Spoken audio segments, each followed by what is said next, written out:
Put a little bit of the rub, nigga, I gotta be safe. Let's get to sports talk. Our favorite games on the jump, something, nothing, or everything. First up, the Celtics steamrolled the Lakers in a 32-point win at home. The Lakers gave up a season worst 139 points to Kemba and the Celts. LeBron hadn't lost to Kemba in 28 previous games.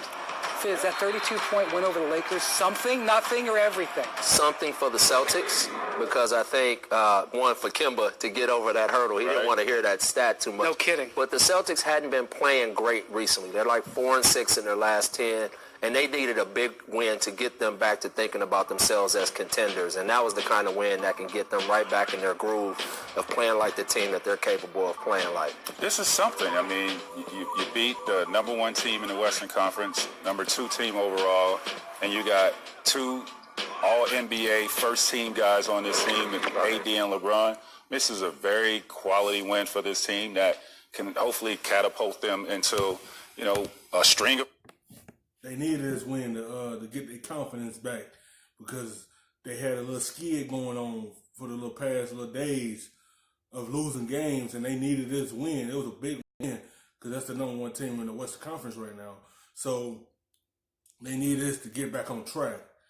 And with the Lakers, they had to get back used to having Anthony Davis in the lineup, so everything was kind of out of place because AD missed a couple games, so everyone had to get used to having him back in the lineup. So it was bad for them Sunday to be a little off, a little time and be a little off because AD missed some games. They gonna get back comfortable with him on the floor. It was just that tight moment in this game. Everyone was just trying to get back, used to having him running up and down the floor and everything, because they was on the road where he wasn't in the lineup, and then they got to get used to it because he inserted back into the lineup. So, things happen. It's something for Boston. Wins. Yeah, well, let's be honest. The Lakers don't have many marquee wins. They've got a lot of really good wins. Right. 0-2 against the Clippers. They lost in Milwaukee.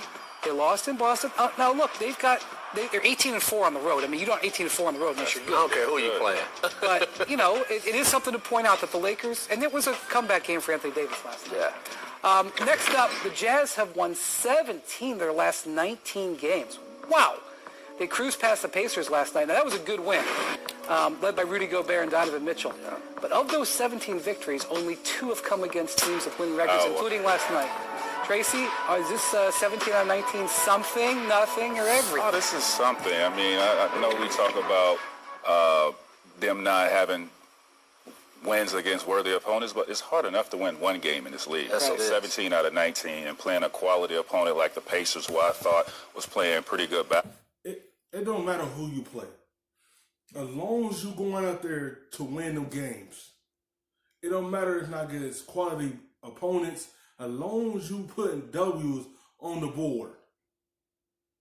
Because it's hard to win in the NBA against any team. No matter how the record is, you have to go into their gym and be able to beat them. Or they come to your gym, you got to be able to beat them. It's vice versa. It's hard to win this league as it is. It don't matter if the team ain't have a good record.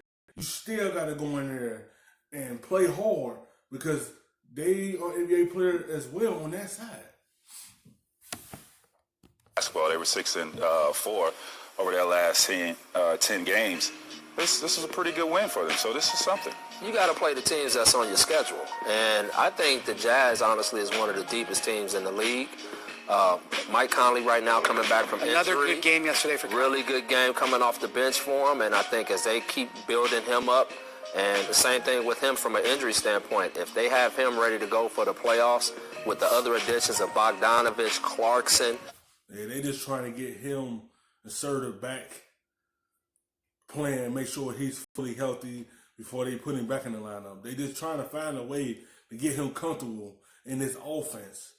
He had an up and down year because this is something new to him. He been in Memphis, I think 9 or 10 years. So this is something new to him, and he's still trying to find himself with Utah. Emmanuel Mudiay, those guys are a dangerous team coming into the playoffs. Anybody who wants to put the Jazz schedule down, let me just point something out. They did go 17-2. And one of those losses was in Miami, who's been the best home team in the league. It was a close loss. If they had gone, more like 500, then we could criticize them. But if they go 17-2, I don't care what the schedule is. That means you've done well. Absolutely. And we'd be killing them if their record was any different, But again, you got to play the schedule the way it works out. And their schedule's always imbalanced. Last up, CP3 says he won't turn down his player option if he requires a trade to a title contender. He was asked by Sports Illustrated whether he'd waive that final year of his contract, a $44.2 million option in 21-22, if it meant he could be traded to a championship contender. By the way, that's a real question. I think that's a thing that could potentially happen. Here's what he said. No chance that's not happening. Nope. 40 how much? 44.2. Oh, yeah. Fizz, CP3 is saying he won't turn that down. Is that something, nothing, or everything?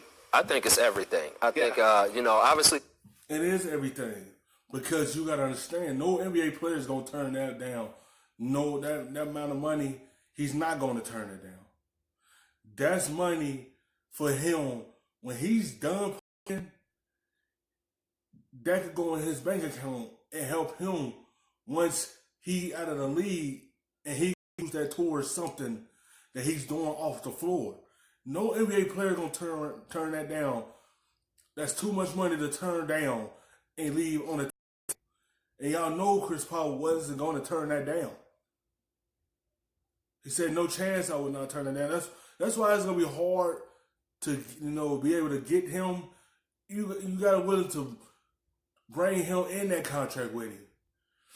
Like, that's why nobody ain't really trade for him yet, because they want him to turn that money, but he's not going to turn that down. And he willing to sacrifice that because he want to keep all his money that he signed for. Like, he's not the only NBA player that would not turn that down. And I know he wasn't going to turn this money down.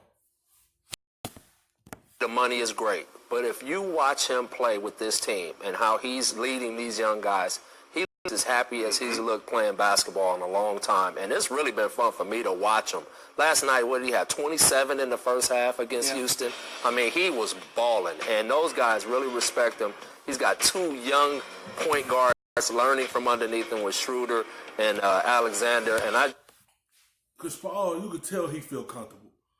It felt like he have his own team again. He felt like he is self now. He felt like he could be him with OKC because the basketball in his hands. It was bound for two of ball handlers who had a basketball in hand majority of the game to collide.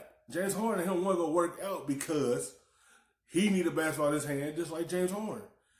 He's in a comfortable place when he can have the basketball in his hands. That's what he's comfortable with. And you see what he's doing with OKC. The fact that he having on the 2 point guards is transitioning on the floor, and that's why they in the 7th seed right now. Just think that he's having a whole lot of fun out there, and he's going to see how it works out after he's a free agent. Yeah, I'm not turning down that. No way. There's no way in hell. 44? No. But this is everything. I mean, CP is just showing us that he's the best leader in basketball, right, as a point guard. I mean, not only is he still playing at elite level, but his leadership ability and rubbing off on Shea and those young guys and this OKC team who, when they made this trade, we felt sorry for CP. Like, damn, we go from championship aspirations to OKC team that's rebuilding. Nah, he's made this team competitive and helping being an extra coach to Billy Donovan out on that basketball court. So, I mean, here's what I say. I say, make your $44 million. Yeah. Then go sign with the contender for the minimum. He's got what? Then make your $2 million at the back end. He's going to get more than the minimum. That guy. I'm just saying in a couple of years. Yeah, he's chase your contender status after you get that $44 million. Thanks so much for watching ESPN on YouTube. The best, stuffing them shits in the safe. Got me a spot out the way. Nigga just trying to be safe.